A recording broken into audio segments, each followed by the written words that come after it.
एक चीज बहुत इंपॉर्टेंट होता है हमारा रीडिंग कॉम्प्रिहेंशन में। रीडिंग कॉम्प्रिहेंशन के पार्ट में आता है पैसेज, क्लोज टेस्ट और आपका PQRS जिसको पारा जंबल बोलते हैं। इनको भी इंप्रूव करना बहुत इंपॉर्टेंट होता है क्योंकि इनसे क्वेश्चन पूछे जाते हैं, प्री में भी पूछा जाता है और मेंस में भी भर भर के क्वेश्चन पूछे जाते हैं। तो इसको कैसे इंप्रूव करना, तो इसको इंप्रूव करने के लिए ना आपको इसको सीखना पड़ेगा कि कैसे हम पैसेज को सॉल्व कर सकते हैं, कैसे क्लोज टेस्ट को सॉल्व कर सकते हैं और कैसे PQRS को या फिर पारा जंबल को सॉल्व कर सकते हैं। तो पैसेज को कैसे इंप्रूव करना है, तो पैसेज को अगर इंप्रूव करना है तो मैं तरीका आपको बताता हूँ कि पैसेज को कैसे पूरे मार्क्स ला सकते हो, उसका कुछ तरीका है। सबसे पहले क्या करना है, कोई भी पैसेज आए ना तो सबसे पहले पैसेज को पूरा पढ़ना नहीं है। हम क्या करते हैं, तुरंत पैसेज को पढ़ने लगते हैं, उसके बाद उसका क्वेश्चन देखते हैं, वो गलत तरीका है। आपको क्या करना है, पहले पैसेज का एक दो लाइन पढ़ना है कि जैसे पैसेज का एक दो लाइन पढ़ने से क्या होगा, उस पैसेज का आइडिया पता चल जाएगा कि उस किस टॉपिक पे। तो लिखा रहेगा द इन्वायरमेंट पॉल्यूशन, ऐसे कुछ करके लिखा रहेगा कि दिल्ली का पॉल्यूशन बहुत ज़्यादा बढ़ गया। तो इससे आपको क्या पता चल जाएगा कि ये दिल्ली पॉल्यूशन पे पैसेज दिया हुआ है। तो इससे आइडिया लग जाएगा कि भाई ये दिल्ली पॉल्यूशन पे ही होगा बात, इसमें कुछ परसेंटेज बताया होगा, इतना परसेंट बढ़ गया, इस साल इतना बढ़ा, यहाँ पे ज़्यादा है, इसी से क्वेश्चन होगा। तो आपको सबसे पहले आइडिया पता लगना, उसके बाद तुरंत क्या करना है, आपको क्वेश्चन में चले जाना है। क्वेश्चन में जा करके देखना पहला क्वेश्चन क्या है। हो सकता है दिल्ली का पूछेगा कि 2021 में AQI इंडेक्स था, कितना था दिल्ली का, तो आप तुरंत लिख लेना है 2021 AQI, शॉर्ट में लिख लेना है आपको रफ कॉपी में। दूसरा क्वेश्चन मान लो पूछ दिया कि क्या क्या फैक्टर है जो एयर पॉल्यूशन का कारण बनता है, तो फैक्टर एयर पॉल्यूशन। तीसरा पूछ सकता है, कोई और क्वेश्चन पूछ सकता है। चौथा, तो आपको एक छोटा छोटा लिख लेना है कि क्वेश्चन में पूछ क्या रहा है। अब आपको क्या है कि इन पैसेज के क्वेश्चन पढ़ के आपको ये समझ में आ गया कि ये सब चीज़ें इसी पैसेज में है, तो आपको थोड़ा और क्लैरिटी होगी कि इसमें AQI इंडेक्स के बारे में बात हुआ होगा, इसमें फैक्टर ऑफ एयर पोल्यूशन के बारे में बात हुआ, और इंग्लिश इसमें क्या क्या किया जा सकता है। तो आपको क्वेश्चन से बहुत सारी चीज़ें पैसेज के बारे में पता चल गया। ठीक है, अब आपको क्या करना है कि आप जब टारगेटेड पढ़ना है आपको, क्योंकि आपको सिर्फ सॉल्यूशन निकालना है, आपको पैसेज पढ़ करके कुछ ज्ञान तो लेना नहीं है। आपका काम क्या है एग्जाम में, क्वेश्चन का आंसर देना है। तो आप टारगेट करके पढ़ो, तेजी से पढ़ते जाओ, पैसेज पढ़ते, जहाँ पे भी AQI का बात आया तो आपको पता चलेगा कि AQI का क्वेश्चन, अच्छा इन दिल्ली का AQI इंडेक्स इतना है, हर साल घटता जा रहा है, जो सबसे वर्स्ट था 2021 में था, तो 2021 में इतना AQI इंडेक्स था। तो इससे तुरंत पता चलेगा कि पहला क्वेश्चन का आंसर हो गया। जैसे उसके बाद आगे पढ़ते जाओगे, बहुत सारे रीजन्स होते हैं इंग्लिश एयर पॉल्यूशन के, इसमें से मेन रीजन ये है, मैन मेड रीजन ये है। तो आपको देखना है कि कौन सा रीजन पूछा गया था, मैन मेड पूछा गया था कि बाकी वाला रीजन पूछा गया था। रीजन जैसे ही उस लाइन को ध्यान से पढ़ना है, उसका आंसर हो गया। उसी तरह से तीसरा क्वेश्चन, चौथा क्वेश्चन का देखना है। तो ये तरीका बहुत अच्छा है, समझ गए। पहले पैसेज का एक दो लाइन आइडिया, फिर क्वेश्चन का पढ़ लेना तुरंत से, क्वेश्चन को क्या क्या पूछ रहा है उसका शॉर्ट में लिख लेना है, और उसी के बेस पे फिर पैसेज पढ़ना है। ये तरीका बहुत अच्छा है, इसका हैबिट आप अभी से डेवलप करो। जैसे चलिए ये पैसेज है, ठीक है। अब हम देखते हैं क्या है। On a woody plants known as vines luscious smooth skin berries called grapes grow in dense cluster. इसके बारे में यानी कि यहाँ पे वाइन्स और ग्रेप्स के बारे में बात करेगा। जो अंगूर होता है और उससे जो वाइन्स बनता है, उससे जो शराब बनता है, उसके बारे में बात है। सबसे पहले क्वेश्चन पे चले जाते हैं। जैसे मैंने बताया, सबसे पहले क्वेश्चन देखते हैं कि what does the fermentation process do. तो सबसे पहले हम लोग याद रखना कि फर्मेंटेशन हमें लिख लेना है कहीं कॉपी में कि फर्मेंटेशन के बारे में क्या होता है प्रोसेस। उसके बाद दूसरा क्या है, based on your reading of the passage select the most appropriate word which best describe Lucius. यहाँ पे लूसियस लिखा हुआ था, लूसियस का मतलब क्या होता है, स्मूथ, जूसी, सॉफ्ट, लार्ज, ठीक है, वो हम पढ़ के देखेंगे। Select the most appropriate title for the passage. तो टाइटल क्या लग रहा है, grapes and world, varieties of grapes, wine making, grapes and its use, हम पढ़ने के बाद पता करेंगे। In which country do grapes ripe in August. तो अगस्त में कहाँ पे अंगूर पकते हैं। तो बस ये चार क्वेश्चंस हैं। तो पहला तो हमें यहीं पे मिल गया कि on woody plants known as vines luscious smooth skin berries called grapes grow in dense. तो लूसियस क्या होगा, लूसियस देखो जूसी ही होगा, क्योंकि ग्रेप्स कैसा होता है, जूसी होता है, तो इसका आंसर जूसी होना चाहिए। सॉफ्ट तो नहीं होता है, ऑलरेडी स्मूथ दिया हुआ तो सॉफ्ट नहीं होना चाहिए। स्मूथ ऑलरेडी दिया हुआ, लार्ज भी नहीं होता है, तो लूसियस मतलब जूसी ही होता है। In particular grapes are grown in France में होता है, लेकिन यहाँ पे बोला है कि कब पकता है, अगस्त में। इन फ्रांस, इटली, ये वो, Australia, Rome, Romania, South Africa, California, all of which was warm summers which have warm summers and moderate winters. Table grapes are larger and sweeter grapes than that are in. ये सब जरूरत नहीं है हमें देखना है कि कहाँ पे फर्मेंटेशन के बारे में था। The fermentation process turns grapes into wines. तो what does fermentation process do, देखो टर्न्स ग्रेप्स इनटू वाइन्स, यहाँ पे पहला ही आंसर है, मार दिया फटाक से, यहाँ पे आंसर मिल गया यहाँ से। अब हमें खोजना ये वाला कि हमें कब, अगस्त में, यहाँ पे देखो अगस्त लिखा हुआ, grapes ripen in the areas of California in August, तो कैलिफोर्निया इसका आंसर होगा। और एक क्वेश्चन और रह गया है कि इसका टाइटल क्या दे सकते हो। तो हमेशा ये देखो ग्रेप्स के बारे में ही बातें हो रही है कि ग्रेप्स से ये बनता है, ये वो बनता है। वेराइटीज ऑफ ग्रेप्स के बारे में तो बात नहीं हुआ कि इस टाइप का, तो ये गलत है। वाइन्स मेकिंग ये भी नहीं बता रहा, ग्रेप्स एंड इट्स यूजेस ये भी नहीं बता रहा, ग्रेप्स एंड वर्ल्ड बता रहा, तो इसका आंसर ये होगा। तो इसी तरह से हमें पैसेज को सॉल्व करना होता है, थोड़ा सा दिमाग लगाकर, और जितना ज़्यादा आप पैसेज सॉल्व करोगे उतना आपको बेनिफिट मिलेगा, ठीक है। इसलिए ज़्यादा से ज़्यादा पैसेज सॉल्व कीजिए और धीरे धीरे करके समझ में आएगा।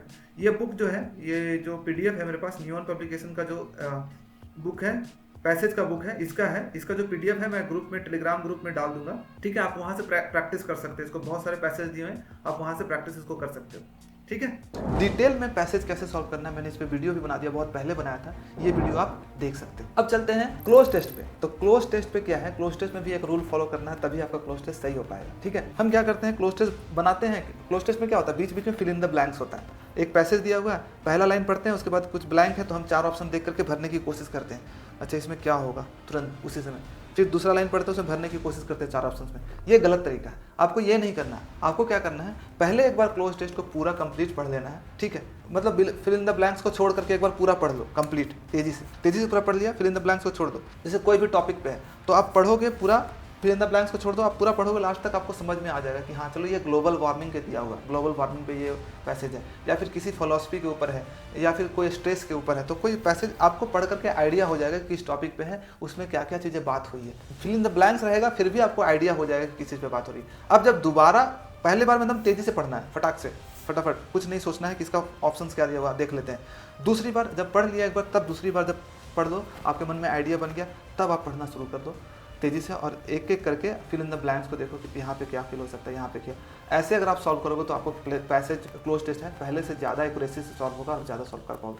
कभी कभी क्या होता है कि पैसेज जो पहला लाइन है ना, उसका जो आंसर छिपा होता है, क्या भरना है, अगले लाइन में होता है, और वो हमको तभी पता चलता है जब हम पूरा पैसेज को पढ़ते हैं। चलिए इसको एक हम पैसेज से समझते हैं, क्लोज टेस्ट को सॉल्व कैसे करना। तो मैंने पहले प्रोसेस क्या बताया आपको कि सबसे पहले आपको क्या देखना है, एक बार पूरा पढ़ लेना है, जितना भी पैसेज दिया हुआ ना फिल इन द ब्लैंक करके, उसके बाद भरना है। The door behind them was dash, there was no escape, a strange light was dash from a corner, one that did not dash the room but made darkness visible, ठीक है। Dash alien voice was heard which sound like jargon, dash to the helpless friend, they went down dash their knees sobbing, pleading for their lives, but the dash sound continued. Slowly a form seemed to dash right before their eyes, which dashed their blood and chilled their dash. It was formless maze with no face. तो इसका मतलब ये है कि कुछ रात का scene हो रहा है, कोई डरा हुआ है और कुछ डरावनी चीज़ें हैं। तो यहाँ से हम पता चल गया एलियन वॉइस है, वो सॉबिंग कर रहे थे, रो रहे थे, प्लीडिंग फॉर देयर लाइव्स, ठीक है, ब्लड चिल्ड देयर डैश। तो इससे हमें ये आइडिया मिल गया इस पैसेज से कि ये कुछ रात का सीन बताया जा रहा है, नाइट का, और डार्कनेस, और वहाँ पे कुछ अजीबो गरीब चीज़ हो रही थी। इससे हमें ये समझ में आ गया। अब हम समझ गए, जैसे आइडिया हमारे मन में आ गया, अब हम इसको सॉल्व करना शुरू करेंगे। The door behind them was dash, unbolted, sealed, vacant, ajar. तो इसका मतलब door behind them was sealed था, सील था। कोई चीज़ बंद होगा तभी तो, आगे हमें बात होगा कि कॉर्नर में थे सब लोग, रूम में थे, तो इसका मतलब, और there was no escape, escape से भी पता चल रहा है कि सील्ड था, आगे वाला आगे का लाइन से भी पता चला कि सील्ड था तभी, वैकेंट तो नहीं होगा, अनबोल्टेड नहीं होगा, अजार भी नहीं होगा। तो ये आंसर हो जाना चाहिए। दूसरा क्या है, the strange light was dash from a corner, one that did not the room but made darkness visible. तो एक कॉर्नर से क्या हो रहा था, लाइट क्या हो रहा था, लाइट क्या होता है, इमिनेटिंग होता है, कॉमेंसिंग होगा, प्रिसीडिंग, रिक्लाइनिंग। तो इमिनेट होता है, कभी भी लाइट होता है ना, इमिनेट करता है कहीं से, कॉर्नर से, मतलब प्रकाश डालना, इमिनेट करना। कॉमेंस तो नहीं होना, कॉमेंस का मतलब होता है उसकी तरफ बढ़ना होना, तो ये गलत है। लाइट तो बढ़ता कभी नहीं है, इमिनेट करता है। प्रिसीडिंग भी नहीं होगा, रिक्लाइनिंग भी नहीं होगा। तो इससे पता चल गया हमें वोकैबुलरी का भी ज्ञान होना चाहिए। जब तक वोकैबुलरी हमारे पास नहीं होगा, नॉलेज, तब भी हम नहीं कर पाएंगे। क्लोज टेस्ट होता है प्रैक्टिस, सब चीज़ का कॉम्बिनेशन होता है, रीडिंग कॉम्प्रिहेंशन, वोकैबुलरी और प्रैक्टिस, सब कुछ। That did not dash the room but made darkness visible, बोला कि रूम को एकदम पूरा तरह से इल्यूमिनेट नहीं किया, बट उसको थोड़ा सा विजुअल कर दिया। तो यहाँ पे इग्नाइट तो नहीं होगा, किसी चीज़ को इग्नाइट करना मतलब जलाना होता है, एक्सटिंग्विश मतलब बुझाना होता है, किंडल मतलब कुछ नहीं, सहायता। तो इल्यूमिनेट हो गया, तो वो पूरी तरह से जो वहाँ से प्रकाश आ रहा था पूरी तरह से इल्यूमिनेट नहीं कर रहा था, बट थोड़ा सा विजुअल बना दे रहा था, डार्कनेस को विजुअल बना दिया था। उसके बाद dash voice was heard which sounded like jargon, dash voice, तो क्या होगा, एक ही एन एलियन वॉइस होगा ना, एन होता है, ए से स्टार्ट हो रहा है, वोवेल से स्टार्ट हो रहा है, इसलिए an alien voice was heard which sound like jargon. Jargon का मतलब होता है ऐसा लैंग्वेज जो हमें समझ में नहीं आता है, कोई अलग टेक्निकल लैंग्वेज होता है, या फिर जार्गन होता है, मतलब जो हमें चीजें समझ में नहीं आ रहा, कुछ अदर टाइप के अलग फील्ड के लोग जो बात करते हैं उसको बोलते हैं जार्गन। जैसे, ठीक है, जैसे साइंस लोग अलग टाइप में बातें करते हैं, तो उनका बात हमें समझ में नहीं आएगा, साइंटिस्ट लोग जो बात करते हैं, ठीक है। अब 15 नंबर में क्या है, dash to the helpless friend which sounded like jargon, indelible, indelible मतलब जिसको डिलीट नहीं किया जाता, इनविंसिबल, इनविंसिबल मतलब जिसको जीता नहीं जा सकता है, इनकॉम्प्रिहेंसिबल। अब कोई वॉइस है जो कि जार्गन जैसा है, जो हमें समझ में नहीं आ रहा, तो क्या बोलेंगे उसको, incomprehensible to the helpless, helpless मतलब होता है लाचार friends. They went down dash their knees, तो went down on their knees होगा, यहाँ से पता चल रहा है हमें। इसका आगे आगे यहाँ पे है कि वेंट डाउन ऑन देयर नीज होता है। हम जब पढ़ते हैं तो हमें समझ में आता है कि वेंट डाउन ऑन देयर नीज मतलब अपने नीज पे बैठ गए वो लोग, मतलब जो होता है ना, एक समझो तो इडियम से एक तरह से है। Pleading for their life but the dash sound continued, but the bizarre, familiar, customary, regular, तो बिजार, बिजार मतलब अजीबोगरीब जो साउंड था ना, वो क्या हुआ, कंटिन्यूड किया, साउंड कंटिन्यू किया। Slowly a form seem to dash right before their eyes, एक छोटा सा कोई फॉर्म उनके सामने आया। फॉर्म इमर्ज होगा, देखो एज्यूम तो नहीं होगा, डिराइव नहीं होगा, एक्सट्रैक्ट, एक फॉर्म क्या होता है, इमर्ज करना ना, कोई डरावनी चीज, कोई एक फॉर्म इमर्ज हो उनके सामने before their eyes, which dash their blood, dash their blood क्या होता है, यहाँ पे कर्ल्ड होगा, स्पिल्ड तो बाहर निकलना, लॉक्ड तो नहीं होगा, फ्लोट नहीं होगा, कर्ल्ड होता है। कर्ल्ड देयर ब्लड एक इडियम्स है जिसका मतलब होता है कि बहुत डरावना, बहुत मतलब डर जाना। एंड चिल्ड देयर बोन्स, तो चिल देयर बोन हम लोग पढ़े हैं इडियम्स में, चिल बोन करना होता है, चिलिंग बोन मतलब बहुत डरावना चीज जो एकदम नर्वस कर दे, तो चिल देयर बोन्स ही होगा, आइज तो नहीं होता है, हेड नहीं होता, स्किन नहीं होता, तो ये होगा। तो इस तरह से हमें पैसेज को सॉल्व करना होता है, ठीक है। इसी तरह से बहुत सारे पैसेज दिए हुए हैं, ये जो है नियॉन पब्लिकेशन में, ये पीडीएफ में डाल दूंगा अपने टेलीग्राम पे, ठीक है। ये पीडीएफ जो क्लोज टेस्ट नियॉन पब्लिकेशन का, आप वहां से सॉल्व कर सकते हो, बहुत सारा प्रैक्टिस इसमें दिया हुआ है, आप इससे कर सकते हैं, इसमें सॉल्यूशन भी दिया हुआ है, ठीक है। और इसको डिटेल में भी मैंने वीडियो बनाया है कि कैसे क्लोज टेस्ट को सॉल्व करते हैं, उसका भी वीडियो मैंने डिस्क्रिप्शन में डाल दिया है, आप उसको देख सकते हो डिटेल में कि कैसे क्लोज टेस्ट को सॉल्व करते हैं। इसी तरह से PQRS को भी सॉल्व करने का तरीका होता है, जो पारा जंबल होता है उसका सॉल्व करने का तरीका होता है। एक तो रीडिंग कॉम्प्रिहेंशन आपका बहुत काम करेगा इस पर, अगर आपका रीडिंग कॉम्प्रिहेंशन अच्छा है तो PQRS में आपको दिक्कत नहीं होगी, लेकिन रीडिंग कॉम्प्रिहेंशन अगर आपका अच्छा नहीं है तो PQRS दिक्कत होगी। इसका भी रूल्स है। सबसे पहले PQRS में हम ऑप्शन देखते हैं, ठीक है। ये भाई जैसे कि ABCD दिया हुआ है, PQRS को पारा जंबल बोलते हैं। अब मान लो कि सीक्वेंस कौन सा होगा, ABCD ADBC, अगर सब में ऑप्शन में A है, इसका मतलब जो पैसेज है A से ही स्टार्ट हो जाएगा, ठीक है। सबसे पहला लाइन यही आएगा, फिर उसके बाद आपको दूसरा वाला लाइन खोजना है, तीसरा वाला लाइन खोजना है। कुछ रूल्स होते हैं, जैसे कि सीक्वेंस में जाना चाहिए। अगर कोई चीज़ के बारे में बात हो रहा है, कि हिस्ट्री के बारे में बात हो रहा है, तो पहले 1960 के बारे में बात करेगा, तब 1970 के बारे में बात करेगा, तब 2000 के बारे में बात करेंगे। कोई ऐसा चीज़ है तो सीक्वेंस में बात होती है कभी भी चीज़ें। कुछ चीज़ें होती है कि दैट लगा रहा है, ही लगा रहा है। सबसे पहले किसी के बारे में बता दिया कि Mahatma Gandhi was a very prominent leader in the, he has done many work for the nation, तो पहले हम लोग ही नहीं लगा सकते। सबसे पहले हम लोग कभी भी प्रनाउन लगाते हैं तो क्या होता है, सबसे पहले उसके बारे में मेंशन होता है, तभी हम उसके बारे में प्रनाउन का यूज करते हैं। पहले नाउन होता है तब हम प्रनाउन। तो ये सब चीज़ें बातें ध्यान में रखनी होती है। इन तीनों के लिए एक स्पेसिफिक बुक भी आता है पढ़ने के लिए, नियॉन पब्लिकेशन की बुक आती है बहुत अच्छी सी, उसमें सब चीज़ रूल रेगुलेशन वगैरह दे दिया है। तो इसकी बुक से आप इनका प्रैक्टिस कर सकते हो, क्लोज टेस्ट को, पैसेज को और PQRS को। तो ये वाली बुक्स आपके लिए काफ़ी हेल्पफुल होगा। इसमें रूल्स वगैरह भी दिया हुआ है और यहीं से मैंने ये सीखा भी है कि कैसे इनको सॉल्व करते हैं, तरीका क्या है पैसेज, क्लोज टेस्ट और PQRS सॉल्व करने का। तो आप इस बुक से आप प्रैक्टिस कर सकते हो। तो चलिए हम लोग इसको एक प्रैक्टिस से देखते हैं कि भाई PQRS कैसे सॉल्व कर सकते हैं। 2-3 क्वेश्चन को सॉल्व करते हैं, आइडिया आपको पता चल जाएगा। जैसे कि CPO 2023 मेंस का पेपर है, तो इसको जूम करते हैं। जैसे यहाँ पे एक दिया हुआ है, इसमें सॉल्यूशन भी दिया हुआ है, बट हम ट्राई करेंगे कि हम आपको समझाएं कि कैसे हम सोचते हैं। जैसे कि देखो इसमें क्या है, पहला और छठा सेंटेंस दिया हुआ है, ठीक है, और बीच वाले को अरेंज करना है, यानी कि ये और ये फिक्स रहेगा, बाकी 4 लोगों को अरेंज करना है। A vaccination is look forward to as a time to relax. अच्छा वैक्सीनेशन बोलो। ए वेकेशन, वेकेशन क्या होता है, एक वेकेशन को कैसा बोला जाता है, रिलैक्सिंग टाइम के लिए बोला जाता है, ठीक है। I fell off the bed and fractured my foot, ये कुछ बोल रहा है कि मैं गिर गया, बट इसके बाद हम तेजी से पढ़ेंगे। But destiny had other plan for me, वो बोल रहा है कि कुछ अलग प्लान था। I was very excited to go on a vacation to Goa, बहुत एक्साइटेड था। My bags were packed, decided to retire early for the night, जल्दी से मैं सोने का मतलब जल्दी से मैं सोचा कि जल्दी से सो जाता हूँ। It is a welcome break for the daily routine which is often monotonous. देखो यहाँ पे इट यूज हुआ है, इट किसके लिए यूज हुआ होगा, हमेशा देखो कोई भी चीज इट के लिए यूज होगा तो क्या के लिए यूज होगा, तो बाकी चीज के बारे में तो बात किया नहीं है, वैकेशन के बारे में बात हो रहा है। तो सबसे पहले हम लोग ऑप्शन देख लेंगे, DABC, मतलब ABCD सबसे स्टार्ट हुआ है, तो ऐसा नहीं कि कोई पर्टिकुलर किसी से भी स्टार्ट हो सकता है। लेकिन हम लोग यहाँ पे जब पढ़ेंगे तो जब हमें आदत हो जाएगी तो देखो it is a welcome break. तो वेलकम ब्रेक क्या मतलब, vacation, a vacation is looked forward to as a time to relax. It is a welcome break from daily routine which is often monotonous, यानी कि ए के बाद क्या आएगा, इसके बाद फर्स्ट के बाद डी ही से स्टार्ट होगा, क्योंकि वेकेशन के बारे में बोल रहा हूँ और इसी के लिए इट लगा, प्रोनाउन जो लगा इट लगा, तो ए के बाद डी होगा।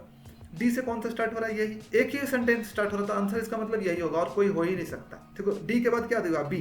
आप पढ़ोगे थोड़ा सा, अगर कंफ्यूजन लगे तो आप आगे का चीजें भी पढ़ सकते हो कि डी के बाद बी पढ़ते हैं। चलो बी में क्या है, I was very excited to go on a vacation to Goa, मतलब बोल रहा है कि मैं बहुत एक्साइटेड था। उसके बाद see, my bags were packed and I decided to retire early for the night, मेरा बैग वैग सब पैक था और मैं सोचा जल्दी से मैं सो जाऊंगा ताकि मैं वैकेशन पे जाऊं। लेकिन बोल रहा है, उसके बाद बोल रहा है कि but destiny had other plan for मी, उसके बाद बोला पर डेस्टिनी का अलग ही प्लान था। क्या हुआ, I fell off the bed and fractured my foot, मैं बेड से गिर गया और मेरा जो पैर है फ्रैक्चर हो गया। तो देखो कंप्लीट भी हो गया। ऐसे तो दो ही से पता चल गया था हमें, इट से ही पता चल गया था, लेकिन अगर आपको चेक करना आपके पास टाइम है तो ऐसे थोड़ा सा आगे कर सकते हो, कम टाइम है तो आप इसी से एडजस्ट करके कर सकते हो। अब हम एक और देखते हैं, यहाँ पे ए और एफ है, पहला और एफ दिया हुआ, बी सी डी ई को आपको अरेंज करना। When I studied engineering 35 years back, I was only girls in the course, बोल रहा कि जब मैं पढ़ा था तो सिर्फ मैं गर्ल्स अकेली थी। People often ask me how I manage, I could only see boys and more boys everywhere. But when I look back, I feel it was not very difficult. Having a girl in the class was unusual for the boys, and initially I was the target for lots of teasing. Having a girl in the मतलब बहुत सारे लोग इसको target करते थे. But over a period of time, they become my friend. देखो यहाँ पे बात हो रही है they become my friend. तो यहाँ से तुरंत कनेक्शन होना चाहिए, दे किसके बारे में बात हो रहा है, इससे पहले कौन सा सेंटेंस होना चाहिए, तो दे देखो बॉयज के बारे में बात होगा, बहुत सारे लोगों की बात होगा, और कुछ के बारे में कहीं पे तो बात नहीं हो रहा। देखो I could see boys and more boys everywhere but over a period of time, देखो बट के बाद इसके साथ कनेक्शन नहीं जुड़ रहा है, I could only see but having a boys initially I was target for lots of teasing, बहुत सारे टारगेट किया, पर over the time they become my friend, tease कर रहा था बट परंतु, तो इससे पता चल रहा है कि लास्ट में ई आएगा। तो देख लो किस में है जिसमें लास्ट में ई आ रहा, तो सिर्फ एक ही में है कि लास्ट में ई आ रहा, उसके बाद एफ, ए सी बी डी ई यानी कि ई, इसी से पता चल जाना चाहिए कि मेरा आंसर ये होना चाहिए। ठीक है, बी वाला आंसर ऑप्शन होना चाहिए। बट स्टिल हम लोग एक बार चेक कर लेते हैं कि इसी को चेक कर लेते हैं कि इसके बाद सी आता है। I could only see, I studies engineering 35 years back, I was only girls in the course, I could see, I was only girl, मैं ही गर्ल थी, I could only see the boys and more boys everywhere, तो मैं अकेली थी और सब तरफ मुझे सिर्फ बॉयज ही बॉयज दिखते थे। उसके बाद देखो बी आता है कि पीपल, सब लोग पूछते थे कि कैसे तुम मैनेज करते हो, but when I look back I feel it was not very difficult, कैसे मैनेज करते हो, it was not very difficult, having a girls in the class was unusual for boys and initially I was target for a lot of टीजिंग but over period of time they become my friend. तो ये answer हो गया। इस तरह से हमें connect करना होता है चीजों को, तभी हम बना पाते हैं। ठीक है, तो PQRS में ऐसा ही, इसमें रूल्स दिया हुआ कि कैसे आप इस ये PDF जो है नियॉन पब्लिकेशन का, इसमें रूल्स दिया हुआ कि कैसे आप इसको अच्छे से सॉल्व कर सकते हो।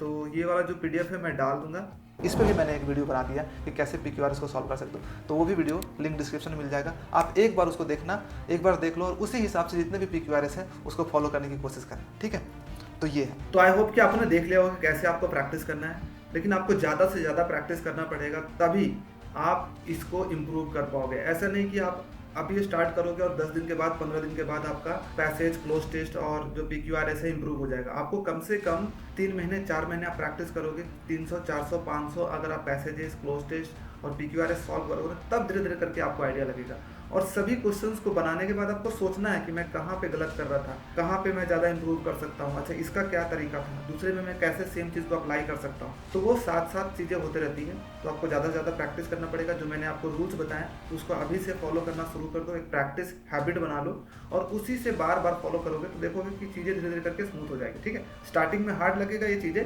लेकिन विथ प्रैक्टिस ये बहुत इजी हो जाएगा और इससे बहुत सारे क्वेश्चंस आपको इजीली बन जाएंगे। ठीक है, और प्रैक्टिस के लिए आप नियॉन पब्लिकेशन का जो पैसेज, क्लोज टेस्ट और जो PQRS का बुक्स आता है आप उससे प्रैक्टिस कर सकते हो। इसका PDF मैंने टेलीग्राम पे भी डाल दिया है, जिसका नाम गोल्डन एज हुआ, आप वहाँ से प्रैक्टिस कर सकते हो। ठीक है।